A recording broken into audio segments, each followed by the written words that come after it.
Citizen Kane is a 1941 American drama film produced by, co-written by, directed by, and starring Orson Welles. The picture was Welles' first feature film. It was nominated for Academy Awards in 9 categories, an Academy Award for Best Original Screenplay, and has been voted the greatest film of all time in 5 consecutive Sight and Sounds polls of critics. Citizen Kane is particularly praised for its cinematography, music, and narrative structure, which were innovative for its time. At the time, Citizen Kane had considerably more special effects work than in most Hollywood films of the era. One reason was financial. Citizen Kane was made on a budget, that for the nature and scope of its subject, every effort was made to keep costs down. Welles' fondness for dramatic hyperbole is another reason for the profusion of many optical effects. Citizen Kane made cinematic advancements on many fronts, and its most significant contribution to cinematography came from the use of a technique known as deep focus. Deep focus refers to having everything in the frame, even the background, in focus at the same time, as opposed to having only the people or object in the foreground in focus. The deep focus technique requires the cinematographer to combine lighting, composition, and type of camera lens to produce the desired effect. With deep focus, a filmmaker can showcase overlapping actions and mise-en-scene. The physical environment in which the film takes place becomes more critical. Effectively manipulating for deep focus actively engages the whole space of the frame without leaving the viewer confused. Deep focus is more effective in scenes that depict Kane's loss of control and his personal isolation because it gives the audience a clear view of the space Kane commands, as well as the space over which he has no power.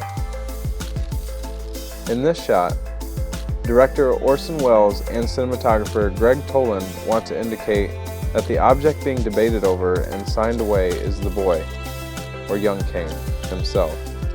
But they want to do so visually, with subtlety. The bright white document, the contract that seals Kane's fate, is in the middle of the frame below the other bright white spot, also in the center of the frame, which contains the boy himself playing in the snow. By placing these two aesthetically similar segments of the image in proximity to one another, the filmmakers are urging viewers to notice them and in turn to consider their connection. By using shot composition, lighting, and deep focus cinematography, Welles and Toland are creating a visual bridge as well as a thematic link between the boy and the papers that will forever change his life. During the scene when Charles Foster Kane is signing away his fortune, he stands and walks away from the camera toward a bank of windows and then returns. At the beginning of the scene, the windows look as though they're a normal distance from the floor. However, as Kane walks toward them, we realize that the windows are actually more than 6 feet from the door. When he stands in front of these now enormous windows, he is absolutely diminished. Through the use of deep focus, Orson Welles is able to keep everything in the shot in focus and illustrate just how defeated and broken Kane is at that moment. The technique makes the meaning of Kane's admission of his own insignificance in that scene in the same way irony or simile or sound devices do in literature. In the living room scene, Kane and his wife Susan are in their enormous living room. Despite the vast distance between them, the deep focus photography keeps both figures in sharp focus, suggesting that their separation is not only a physical, but also an emotional one. Another clever deep focus trick was achieved with ultra-close foreground props, filmed against black velvet in a separate pass and flawlessly combined into the scene as an in-camera matte shot. One of Greg Toland's innovations of exaggerated deep focus was accomplished with concealed soft split-screen mattes. This allowed the foreground and background to be shot separately in sharp focus.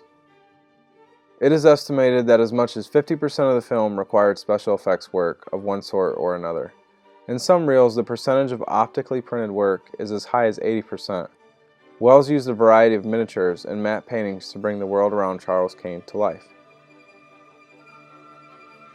Linwood Dunn, who worked in optical effects for Citizen Kane, introduced Orson Welles to the optical printer, who used it like a paintbrush. In the library scene with the Thatcher statue, in post-production, Orson Welles decided he would rather start at the top of the statue and pan down on the scene, as if the statue were already there on set. Using a 2-foot-high statue, Linwood Dunn used the optical printer to make a motorized pan down, which he then combined with a traveling mat.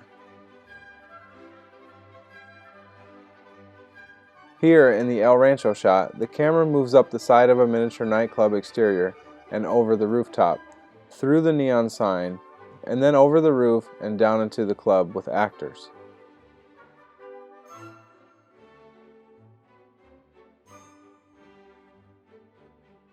For the Florida procession, the road and sea were shot at Malibu in California, and the matte artist removed hilly terrain to the right and painted in a flatter environment, as well as adding in the distant scenery. During the political rally, the scene was virtually all painted except for the stage.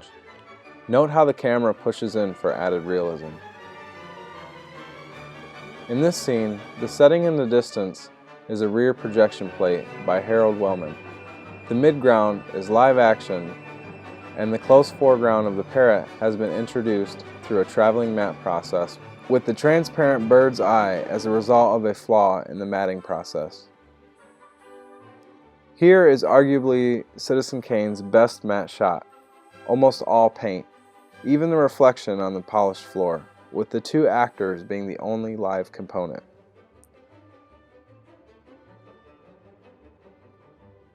Orson Welles also used many miniature sets combined with live-action composites to help bring a level of realism to his story, seen here combining the painting with a miniature mountainside, complete with dozens of stop-motion trucks and machinery.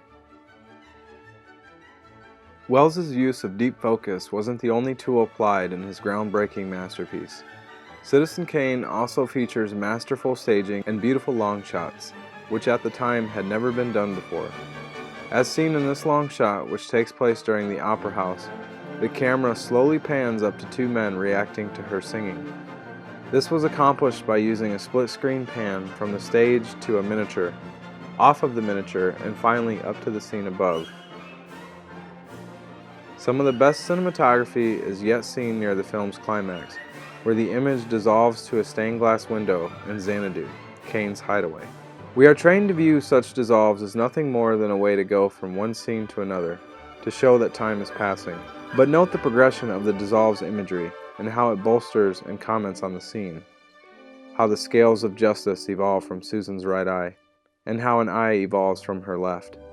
Other images in the window include the bird, the book, and the chalice. Welles was just 25 when he would produce, direct, and star as Charles Foster Kane, who in the film ages from a young man to a decrepit, involute man in his 70s. This transformation became the responsibility of Maurice Cederman, an unqualified young man working as a sweeper of hair in the RKO Makeups department. To accomplish this, Cederman had to take a live casting of Welles's head. He also made a cap to cover his head, which had a certain level of elasticity, which pulled on Orson's face. Citizen Kane has been called the most influential film of all time, and would go on to establish many Hollywood tropes still used in cinema today.